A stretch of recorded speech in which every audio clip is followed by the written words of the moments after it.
to God, the act is over, I don't overact. Who do I run to escape? My friend is a king, that's a checkmate. I just follow Yahweh, I can't follow Yahweh. Feeling free like a blessed man. Tell them watch it like a bright lamp. Got the water like a nail jam. Out the mud like I'm wrestling. Me and mama and her best friend making ends meet, no question. Fried bologna and the press ham. Hard work, nothing less than. Steph Curry with my left hand. Shoot the shot. Next in line like best man. That's rock. Almost lost it in '09. Hiding dirt like a dead man. Instagram, we about to go live. Water on me, shot wet, man. Got a lot of water clean me up. Got a lot of water clean me up. Came from the ditch, dirty. Sprite got the mud in my blood. Worry about filth for mud. Worry about smoke for mud. Got a lot of water clean me up. Got a lot of water clean me up. I can survive in the wild. Been a problem since a child. Let the drums air it out. Like a gun, let me shout. Running line, single file. Water they stunning up. Ain't nothing fun enough. Watch how we coming up.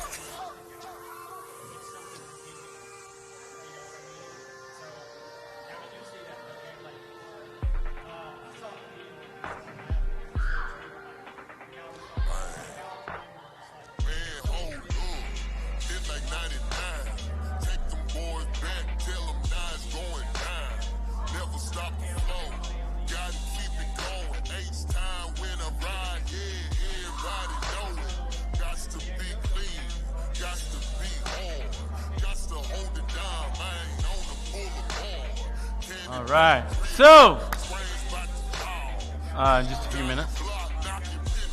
All right, so everybody in the main room, we're going to start with a lovely game.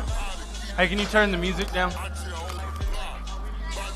Everybody needs to grab a balloon and tie it on one of their ankles.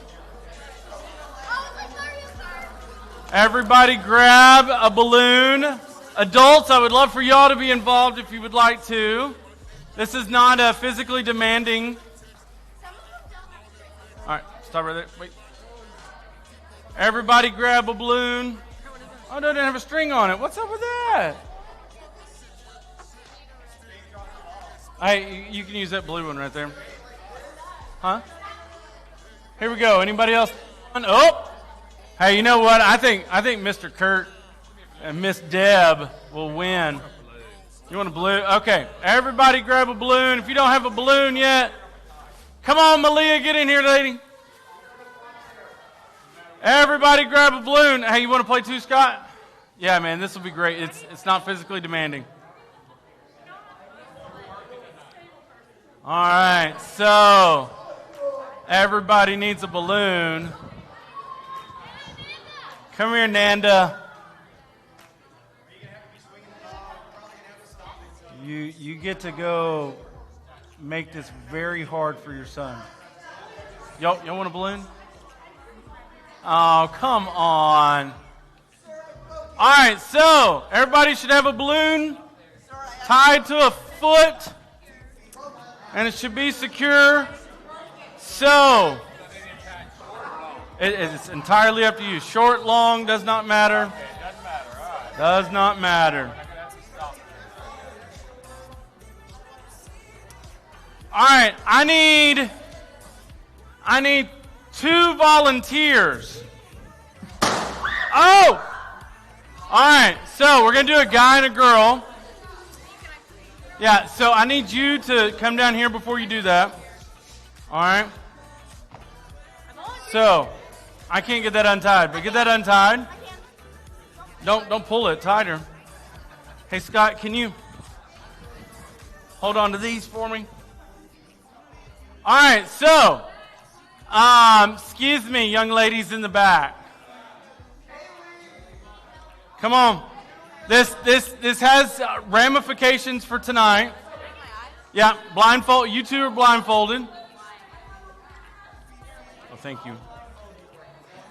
All right, everybody got one. I got 2 in the back that need. Mr. Kurt, they're more likely to follow you, so you get Kaylee and. No, you're not. These aren't latex balloons. Here, Nanda, you convince. You want to play? It won't. They're not latex. All right. So here's what we're gonna do. So I need two more volunteers. Another guy, another girl. All right. Here you go. Put that on. Andon, you're a good character for this one. So if you'll be blindfolded for me. Be blindfolded. Can you blindfold him really well? For some reason, my balloon came off. All right, so everybody listen. Everybody listen. So, hey, listen. If you're talking, you're not listening. It's scientifically proven. All right, so what we're going to do tonight, we're going to be talking about, hey, let go of Braden. No, you don't need anybody. So we're going to be talking tonight about guarding our hearts and guarding our hearts by what we see. So we're going to play this lovely little game. So spread out, and you notice there's no chairs. There are some things in the way. So if you see some people that are blindfolded, don't let them like run into the camera or run into the Jenga set, anything like that. But here's the deal. The object is for your balloon not to be popped, but you pop everybody else's balloon, all right? So, we're going to turn up the music. Kaylee's going to help us. That's what you're doing, right? So she's going to turn the music up. We're going to say go, and I need all of you to run around the room, try to pop everybody else's balloon. If you're blindfolded, you're at a greater disadvantage, right? Hey, come on up here, Landon. We got a balloon for you too, man. Tie this onto one of your ankles really quick. All right, so here we go. On your mark. Get set, go. Hey, you win a prize if you're the last person. Up. Lane, you're out. You can pull your...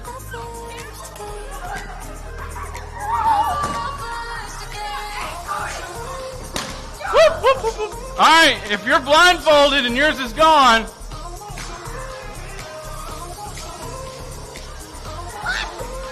whoop, whoop, whoop, whoop, whoop. Nope, you're not getting mine.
to come.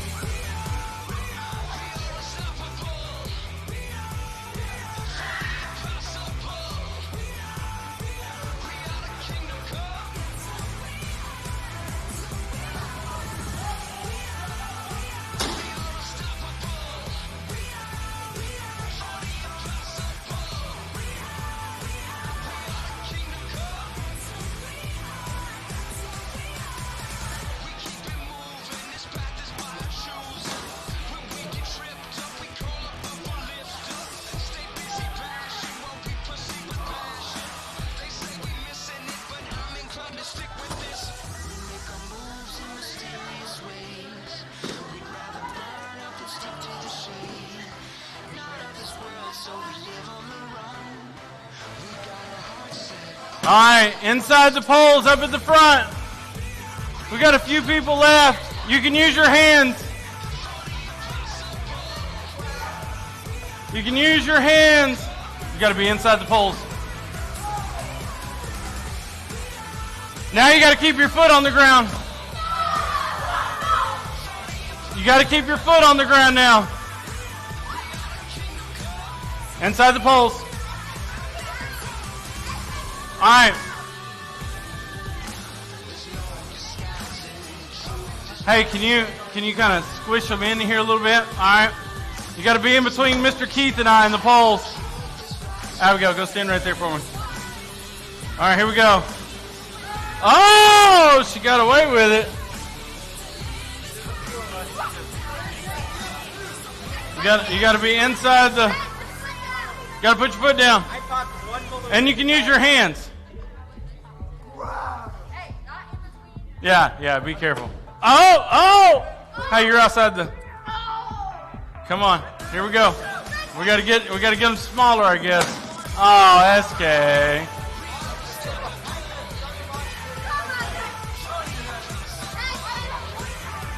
All right, you gotta be inside the arms here. Here we go. Here we go. Everybody get closer. Everybody get. Oh, you're out. All right, here we go. Who's going to be the last two? Here we go. You got to. Well, now we're down to two. Who's going to be the one?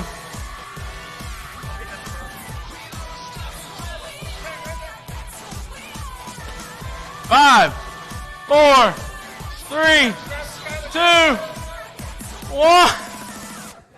All right, we have two winners tonight. We rock, paper, scissors for who wins.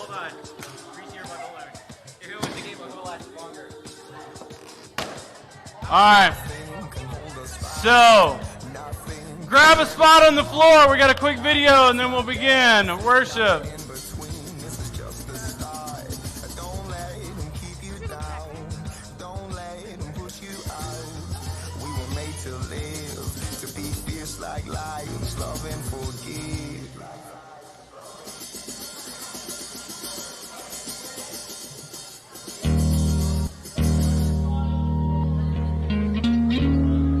Grab a spot on the floor in between the poles.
standing, so I don't have to ask you to stand, but I do ask you to sing with us tonight. Heck Can you turn yeah. on the lights? Because it's kind of dark. It's kind of cool in the dark. There we go.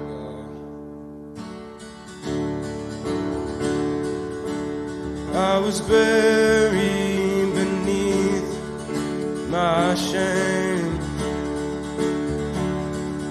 And who could carry that kind of weight? It was my turn till I met you. I was breathing but not alive, and all my failures I've tried to hide.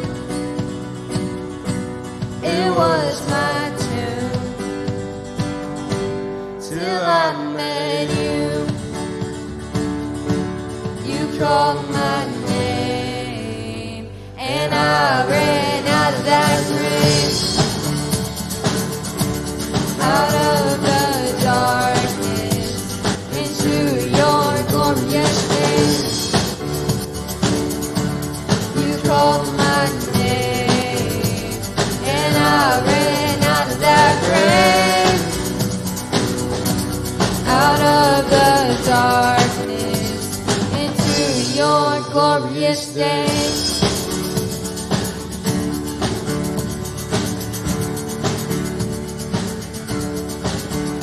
Now your mercy has saved my soul.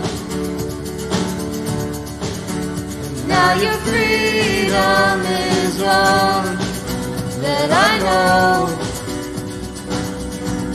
We all made new. Jesus, when I met you, you called my name, and I ran out of that grave, out of the darkness, into your glorious day. Sing it out! You called my name, and I ran out of that grave, out of the darkness, into your glorious day. I needed rescue, my sin was heavy, but chains break at the weight of your glory. I needed shelter, I was an orphan, now you call me a citizen of heaven. When I was broken, you were my healing, now your love is the air that I'm breathing. I have a future, my eyes are open, 'cause when you called my name, I ran out of that grave,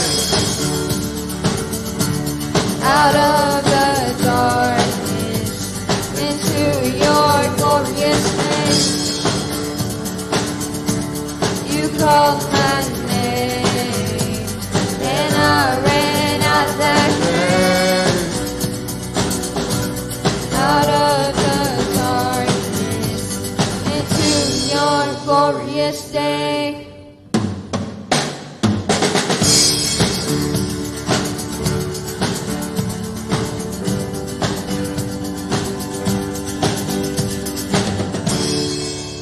Would y'all pray with me? Dear Lord, thank you for this day. Thank you for letting us be able to gather in your house tonight and learn more about you. I pray that you would speak through us in this next song that we sing, and that you would open the ears to listen to what you have to say. Amen.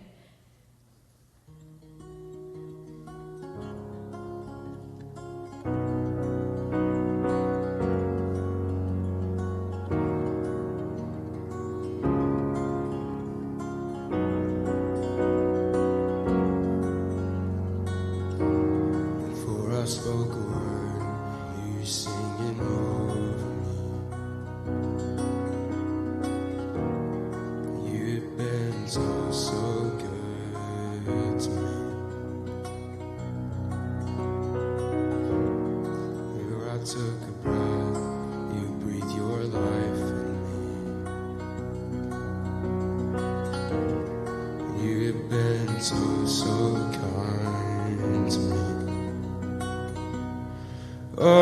the overwhelming, never-ending, reckless love of God. Oh, it chases me down, fights till I'm found, leaves the 99. I couldn't earn it, I don't deserve it, still you give yourself away. Oh, the overwhelming, never-ending, reckless love of God.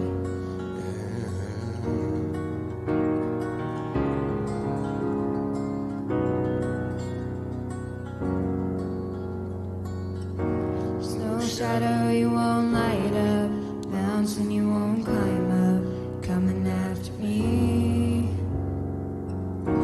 There's no wall you won't kick down, lie you won't tear down, coming after me.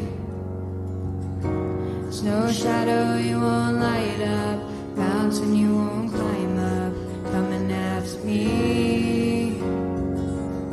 There's no wall you won't kick down, lie you won't tear down, coming after me. There's no shadow you won't light up, mountain you won't climb up, you're coming after me. There's no wall you won't kick down, lie you won't tear down, coming after me. Oh, I know you're able, I know you can stay through the fire with your mighty hand. But even if you don't, my hope is you alone. I know the sorrow, I know the hurt would all go away if you just say the word. But even if you don't, my hope is you alone. There's no shadow you won't light up, mountain you won't climb up, you're coming after me. There's no wall you won't kick down, lie you won't tear down, you're coming after me. There's no shadow you won't light up, mountain you won't climb up, you're coming after me. There's no wall you won't kick down, lie you won't tear down, you're coming after me. Thank y'all. Y'all can't be seated, but we're done.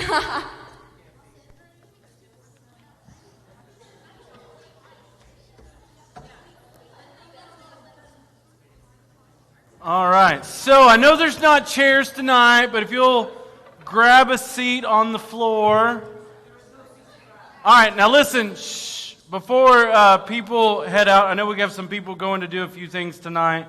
I just want to make sure that everybody knows what's going on tomorrow night.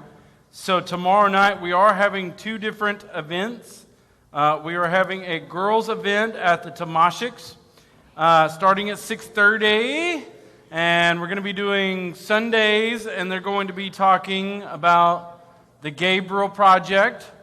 And then the guys are going to be having a night at the Morgans, and we'll be doing burgers and hanging out, playing games, that type of thing, just kicking everything off. So make sure you know tomorrow night that is going on. So tonight, we're in week 3. Thank you so much last week for Keith filling in and leading you all well. So we're going to try something over the next few weeks, just to try some things differently and have a little bit of different communication with one another. So tonight, whenever we break out into small groups, we're going to break into groups of 3 or 5 people. It can be, intermingled junior high and high school. But what we're going to do is we're going to assign an adult to your conversation group, and they may bounce around between groups. But we're just going to let you all lead your own group, and we're going to ask a question, and we're going to give you a little bit of time for you to answer it, and then we're going to come back together, answer a few questions together, and then we'll break out to group again. So, have you ever heard the statement, your eyes are the window to your heart? So you've heard soul maybe before, but how many of you have ever heard that it's a window to your soul or window to your heart? So most of us have heard it, right? That's a quote we usually talk about when we're having to make a decision that's going to impact our lives. And that's true. Like, the eyes are the window to what we feel and what we see and what we take in.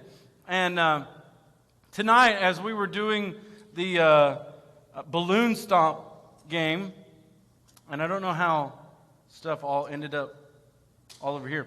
There were a few of you that were blindfolded, right? And there were some of you, maybe just naturally, you're a little bit blindfolded. You wear glasses or contacts, and it was a little bit harder for your eyes to adjust as balloons were flying around and people were trying to stomp. But was it hard to focus on all that was going on?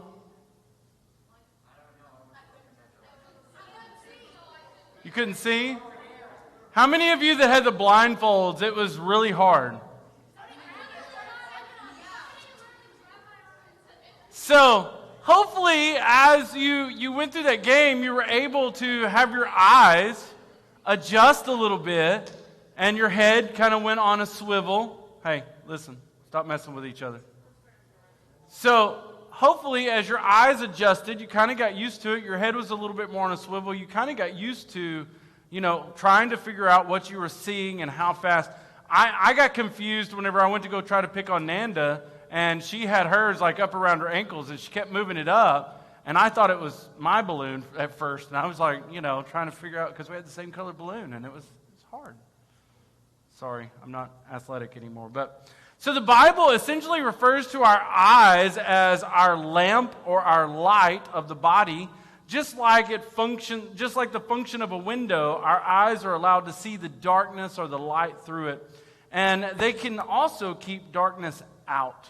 And what we allow our eyes to see affects and directly impacts our heart. So tonight, we're going to kind of review some of the scripture that we've used already in this series. But guard your heart, because everything you do flows from it. So everything flows from our heart, right? Literally, physically speaking, our moving lasagna in the middle of our chest is moving the blood through our body, right? We also say it's the seat of our emotions, so we know that whenever we say we love someone, when I tell Crystal I'm being all sappy and everything, I love you with all of my heart, right? It's the center of our body. What'd y'all say? All of my bowels. Old Testament, I would have said that. So we have the ability to guard our heart by guarding the things that we allow our eyes to see. Somebody read this for me out loud. Or both of you at the same time, if you can make that work. All right, Lane, go for it, man. Read it real loud.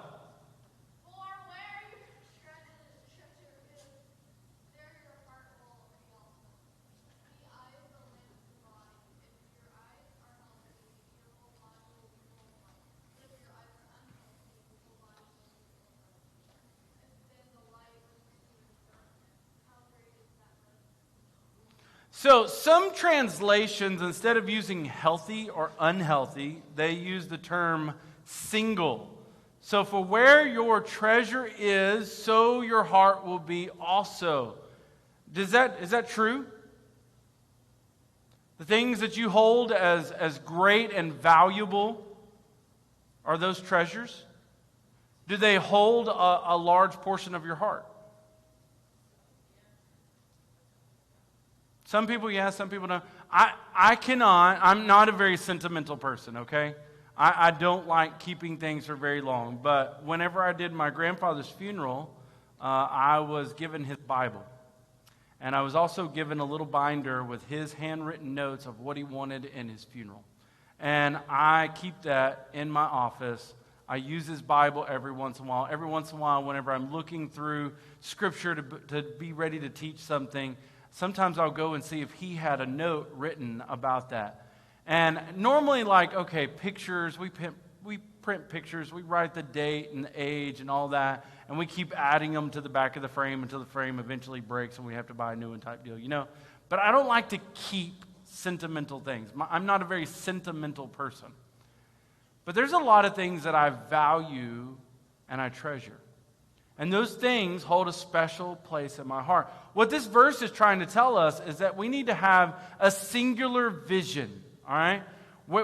If it says if it's healthy, if our eyes are healthy, then we have plenty of light coming into our eye, and we're able to make good, wise decisions. We're able to see things clearly. However, if we have double vision, we see everything in twos. Have you ever had double vision before? Yeah, so if you've ever passed out from running or getting too hot, you kind of come to, you'll have double vision. So if you've ever, just imagine, what if we played that same balloon game and you saw two of everything? You saw two of your balloon and two of your feet, so you had 4 feet instead of 2 feet, and you saw everybody else, and everything was in double. How would you think that would feel?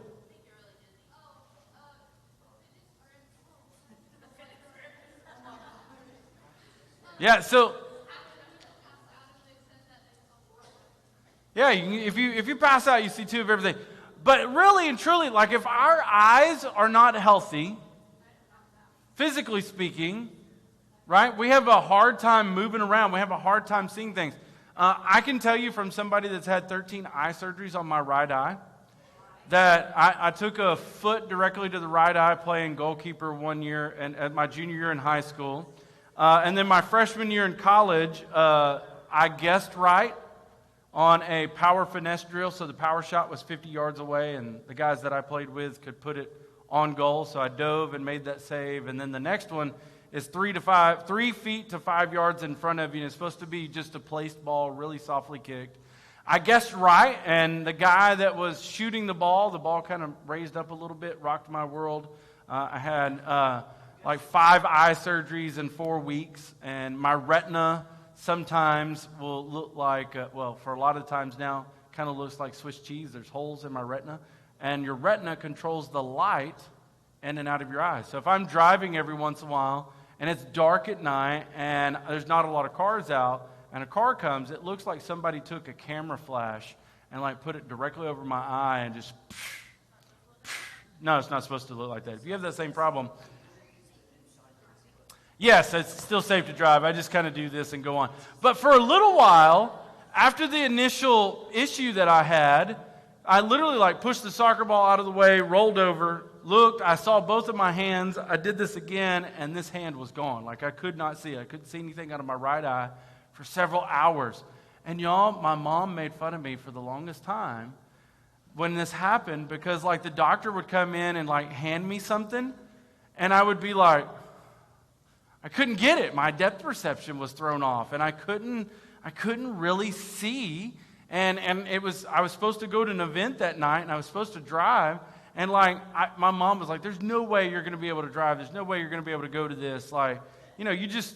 So I went, but somebody else drove. But it was the weirdest feeling. Like I would go to like grab the stand, and I would just totally miss it.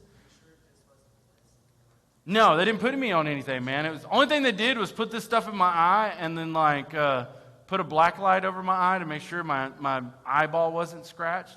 But several months later, I started having to go to a retinal specialist. Do you know how they see your retina? Well, no, they have to do something before they do that. They put these drops in your eye to dilate your pupils. So you walk around with one eye, like the black part, really, really big, and you walk around with the other one like normal. And they look through that, and my doctor was a marathon runner, and it always was funny. He was always hungry because it was always in the afternoon whenever I came. And I'd literally get beside him, and I'd hear his stomach going. And about the time I'd start hearing his stomach growl, he'd poke in the right place, right around my nose. And next thing I know, I just have like snot all over me. It was like the weirdest thing. Your eyes can affect your nose. I didn't know if you knew that or not. But I would have to walk around with the grandpa glasses, like the big frame glasses to protect my eyes, because sometimes they would dilate both of my eyes. And I remember the first time that I actually had to have a laser treatment to close a hole or to scar that tissue up. This guy's coming at me, and he goes, "Hey, by the way, don't blink." And I'm like, "What would happen if I blink?" He goes, "You don't want to find out." And so he's holding my eye open, my eyelids open, and I'm looking into his face, and I'm terrified, right? And he goes, okay, this is not going to hurt. And I'm like, okay. Zzz. Did I blink? And he goes, yeah. Did that feel good? No, it didn't feel good. And he goes, like, you closed your eye so quick, I didn't even touch your eyeball with this laser yet. And so he does it again. He's holding it over, and he's like, he starts making this buzzing sound with his mouth. Zzz. And I'm like, did I blink? And he goes, no. Okay, so here we go. So the first time he hit my eye with that laser, y'all, it felt like somebody was burning my eyeball with a hot poker. And I literally... that's literally what he was doing. He was burning a part of my eye. And I remember just sitting there going, oh, if I have to do this. 13 times later. I mean, you just imagine. But you cannot imagine how much effect your eyes have on the rest of your body. At one point in time, this doctor said, you cannot strain. All right, just want you to think. You cannot strain. You can't, like, lift weights. You can't jump into a pool.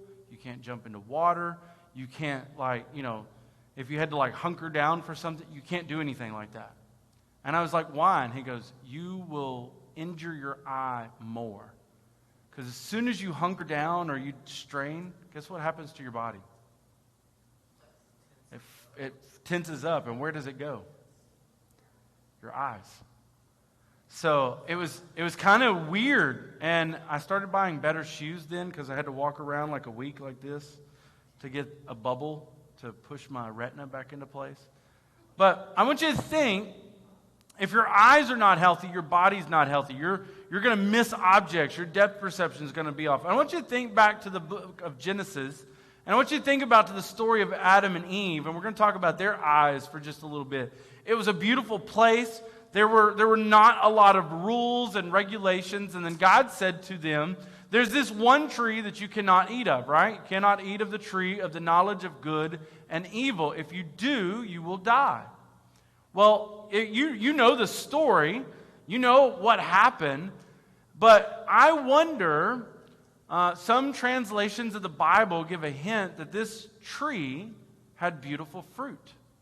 And as they walked by it, they would see this in the middle of the garden, and eventually the cunning serpent comes in and convinces them that even if they touched it, they wouldn't die. So they probably started looking at it and started trying to figure out, like, you know, what would it taste like? Now, you've seen this, you've touched this. How likely do you think it would be that they would go ahead and try it? Right? So it would be like, have any of y'all ever seen the marshmallow test with kids? Or the cookie test? Some people have traded out the marshmallows with cookies or candy. They'll put a kid at the table, they'll put a marshmallow out in front of them, and they'll say, if you don't eat that marshmallow while I'm gone, if you allow me to come back, I'll give you another one. And the kid, like, they just sit it there, the parent walks away, and the kid's like, yeah, you probably try to go find the other bag, but they do this with whatever it is, and some kids, very, very few kids, will not go and put it in their mouth. That would be, put it back out. No. So, in Genesis chapter 3, verse 6, it tells us, so when the woman saw the tree was good for food, now I don't want you to miss this. So when the woman saw the tree was good for food, and that it was a delight to the eyes, and that the tree was to be desired to make one wise, she took of the fruit and ate it. And she also gave it to her husband, who was with her, and he ate it. I want you to think about how important that decision was. From that point on, every human had sin in their life. From that point on, they were thrown out of the garden. They lost their innocence. They didn't die, but they still did die in one idea, in one way, right? The first thing they noticed is they were naked, right? Y'all say that wrong. It's naked. So, She sees that the fruit is beautiful, and she sees that it's tempting, and she figures out that it's good to eat. She holds it, and eventually she allows her mind to believe the lies of the serpent, and she made the decision to eat the fruit, right? So I want you to remember this from tonight. What we allow our eyes to see opens the window for what we allow our minds to think about and our hearts to believe. I want to give you an idea of this, okay? We see this generation after generation after generation. There is something, and I don't know what it will be, right? But there's something in your generation that your generation will question. There's something in your generation you'll struggle with. Maybe it's social injustice or it's this or that. And it's this specific thing that your generation begins to question. Is this right? Is this wrong? Is this okay? Is this a gray area, right? When you have children, if you have children, thank goodness some of you are thinking about not reproducing already. That's great. All right, so just imagine, just imagine the thing that you questioned will probably be accepted by hey, don't miss this. The thing that you question will probably be acceptable in your children's generation. As adults, we're already thinking of some things that were questionable to our parents, and now it's the social norm. Now it's accepted, right? What's one thing you're thinking right off the top of your head? Marijuana. Hey, did y'all know in the state of Texas right now there's legislation on the floor to make marijuana no longer just medical marijuana, but recreational use too? Yeah. So is there something else that you could think of, like right off the top of your head? Wearing jeans to work? Yeah. You know, one of the things that's really funny is, what was your thing? Oh, we'll have a conversation about that in a minute. So, jeans to work, right? I can remember being hey, guys. I can remember being a young youth pastor and going to camp, and on the sheet it said that guys had to wear jeans at least to the service. And one night during the week, there was a special service that they did, and we had to have at least khakis. No shorts allowed in worship. I also remember at that same camp, there was a guy's swim time and a girl's swim time. And, and there was this big fence. There's this big fence around this pool, so the guys could not see in, and the girls couldn't see in. Nanda, was there something that your parents were like, about, and it was accepted in your generation?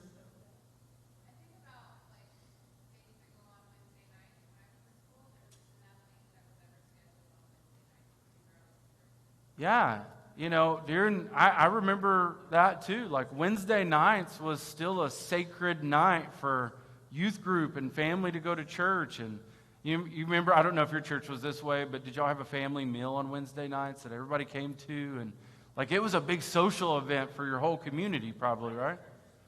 So, you just think about it. There's a lot of things that are questioned in one generation. They're accepted by the end of the next one. So chances are you are like a lot of people. How many of you like to play on your phone, look at social media, watch TV, play video games, go places with friends, or my favorite pastime in college, sleeping?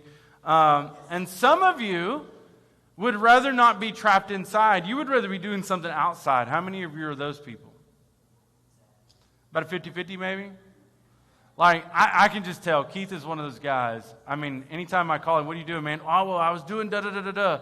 He's a lot like my father-in-law. My father-in-law cannot sit still. He's always doing something. And most of those activities that we do require our eyes to work, right? We use our eyes to interact with people. Did y'all hear the story of the guy and the lady that met each other for the first time? And the guy thought she had beautiful eyes. It's during COVID. He can't see anything with her face except for her eyes and her hair, right? Can't see her mouth, can't see her nose. the girl can't see the guy's mouth or nose, face, but just see the eyes. And they fell in love with one another just because of the look of their eyes. And then the first time that they both got to see each other without their masks, they recorded it. And they wanted, it's kind of like that first glance with a bride coming down the aisle and the husband hadn't got to see her. It was like they wanted to have that picture, that moment, like what was our reaction? And they go to pull their mask off, and both of them were like in utter shock. It was like, not how ugly one or the other was, but just they both had this preconceived notion of what the other person was going to look like. But once they finally got past the eyes and they got to see each other, it was not what they expected. And just think, I mean, how would it be if that's how we had to live the rest of our lives? We think we know what a person's like. We think we know what people's intentions are like. But really and truly, ultimately, everything is filtered through our heart. Right?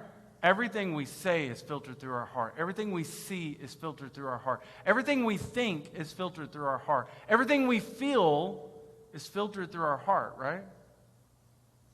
And if we do that, I mean, just imagine. So let me ask it this way. How many of you, you could list the top 5 movies or TV shows? Well, we really don't have TV. Everybody pretty much streams it now, right? What's your top 5 TV shows right now? Really? South Park? Top 5, but I just want you to think about them.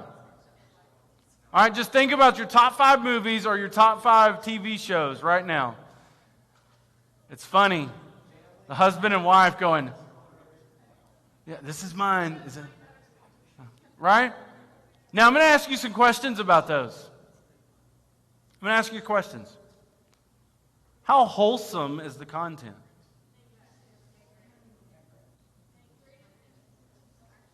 Is it pouring out light? Or is it pouring out darkness? Does it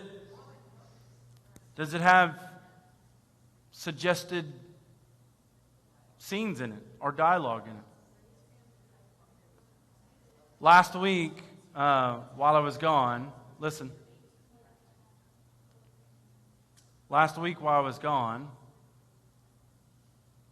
I was teaching sex ed at a public high school. And I thought I was there really and truly for the kids. But during the middle of the week, I got to have a conversation with a librarian. And it started out, so their library, the school that I was at, their high school library, when the freeze came, a pipe busted and destroyed their library. They were able to save most of the books, but they were having to move everything from the junior high to the high school and moving things around. And they were like having to take these carts back and forth to the junior high all week long. And I just said something to somebody. I said, man, you got to be tired after walking that many steps all day long. Like all day, this is all this library was doing.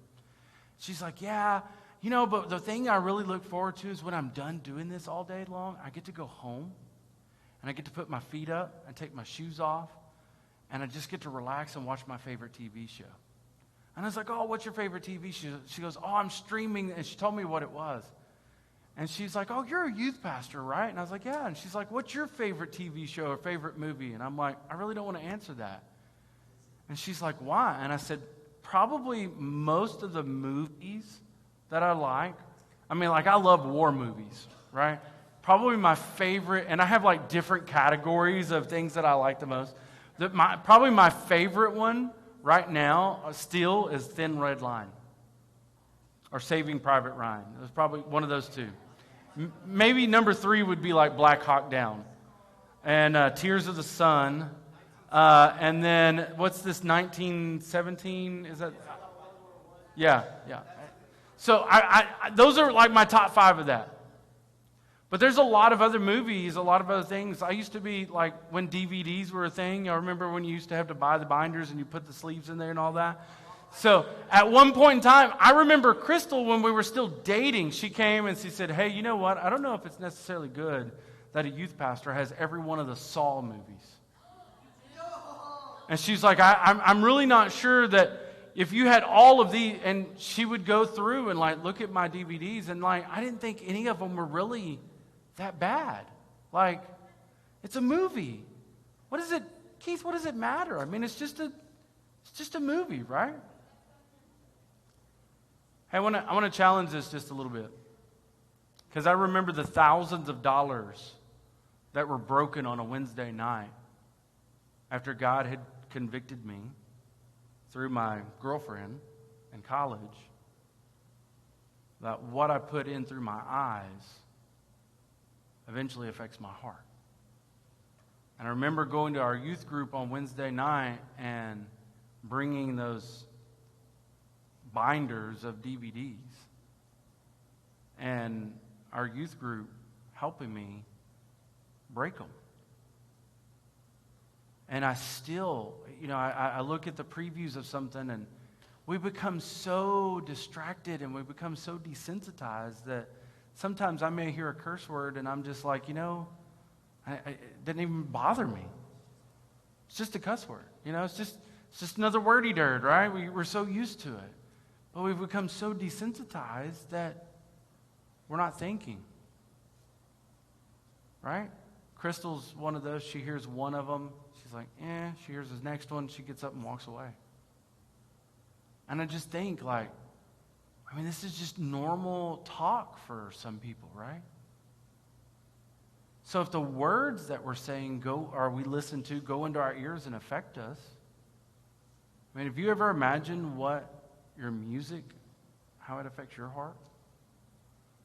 I remember when I would used to listen to stuff, and I was at some point in times in some pretty dark, gloomy places, and the music that I was listening to was dark and gloomy. The other day, we were up here getting ready for band practice, and somebody turned on Papa Roach's Last Resort, and I literally started singing the whole song, and Grant was like, "How do you know that song?"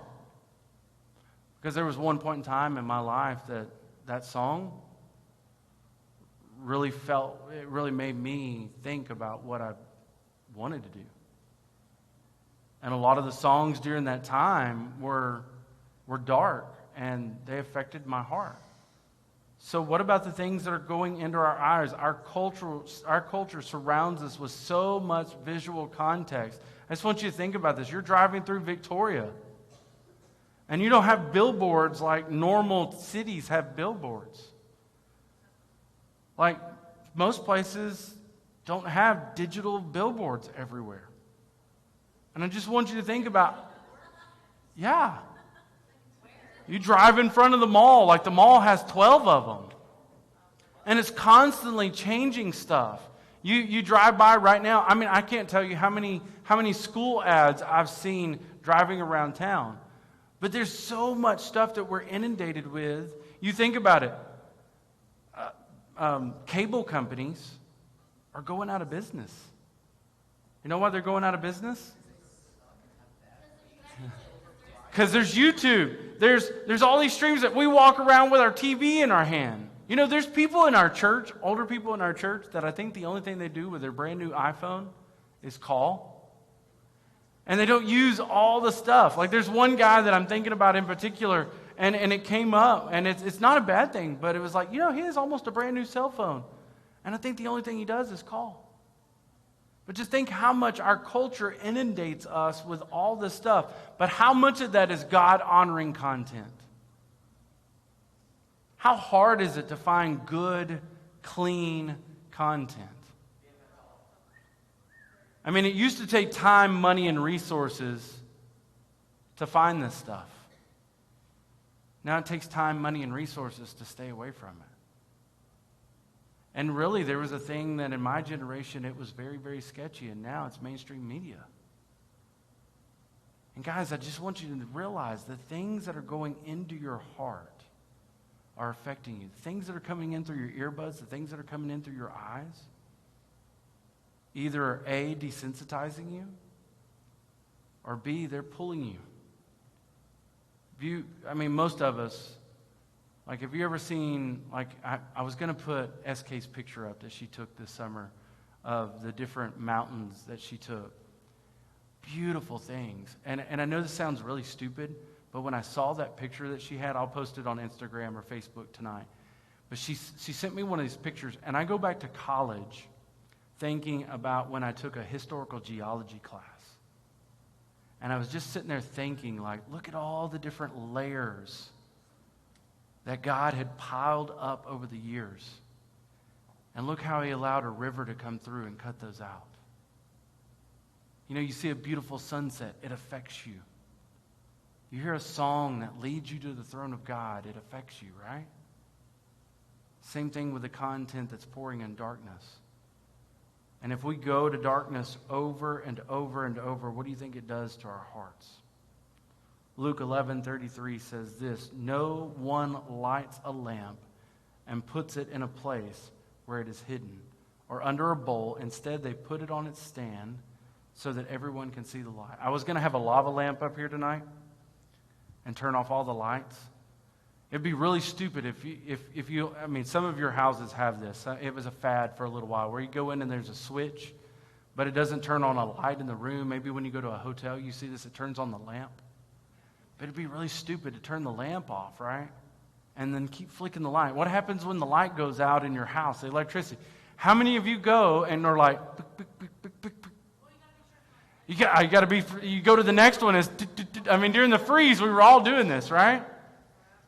But we value the light so much that when it's not there, it's strange. Same thing is true for us. If our eyes are healthy, then we have a sense that we need to guard what we see so that we can let our light shine and people can see God around us. Psalms 119:37 says, "Turn your eyes away from the worthless things. Preserve my life according to your word." Now, I don't know about you, but whenever I hear that, I instantly think, God, what am I seeing that's worthless? What am I seeing that's changing my value of what's worthy or not? How many of you have ever heard the song, "Oh, be careful, little eyes, what you see. Oh, be careful, little eyes, what you see. There's the Father up above who's looking down in love. So be careful, little eyes, what you see." Some of y'all know that song. "Be careful, little ears, what you hear," right? Now, you know this song because it's something that we had. But maybe if you've never heard it, tonight was the first time you heard it. Have you ever thought about how God looks at us and how his eyes see us? He doesn't look like we look at people, does he? Jesus was, or actually at one point in time, we talked about this a few weeks ago when we were going through the wisdom series, when God called a certain man to be the next king, and he sent the guy, and he's like, "Okay, go through the brothers, go through everybody," and he said, "Oh, this one looks like he would be it, but God, is this the person?" We'd say, "No." You go to the next one. "No, it's not that one. No, it's not." "Do you have any more sons?" "Yeah, I have one that's out in the field, but I didn't think you'd want to see him. He's the run of the bunch, and he's the shepherd," right? And that's exactly who God wanted because of his heart. So, I wonder tonight, what are some of the things that we're seeing that are affecting our heart? All right, so tonight, as we divide up, we're going to do it in the room tonight, okay? So, I want you to grab 3 to 5 people for your group, and I want you to go find a spot. Now listen, this is going to be different. We're going to try this for the next few weeks. This is going to be a little bit difficult because you're going to have different groups, and I know the tendency is to get off track and talk about things. So what I'm going to do is, as y'all divide out, I'm going to kind of assign a leader that's going to bounce around in between groups, or they may be with your group the whole time. But if leaders in the back right underneath the camera are the questions for tonight, if you can help me, we'll put them up on the screen. But go ahead and grab your 3 to 5 people and spread out where we can still see you and interact with you. But I need you to move there and then be quiet as we get ready. Quickly, move to a group, 3 to 5 people.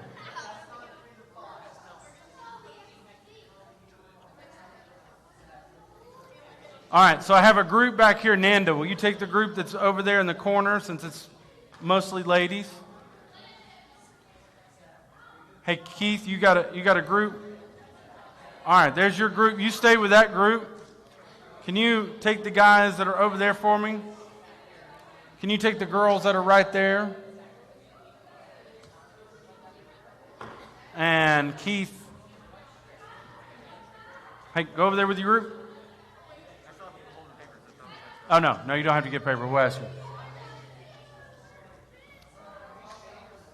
All right. Hey, Miss Annie, can you jump into this group? I think we have every group has an adult, which is cool. All right, so the first question for tonight,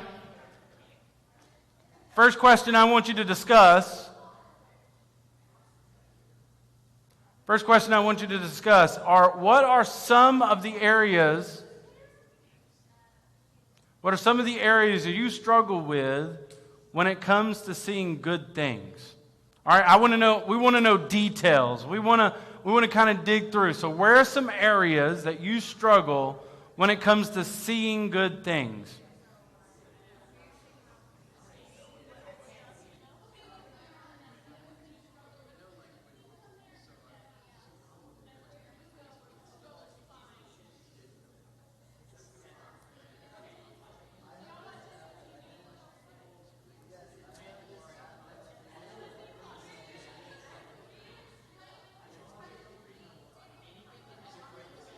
All right, so we had a question. What does this mean?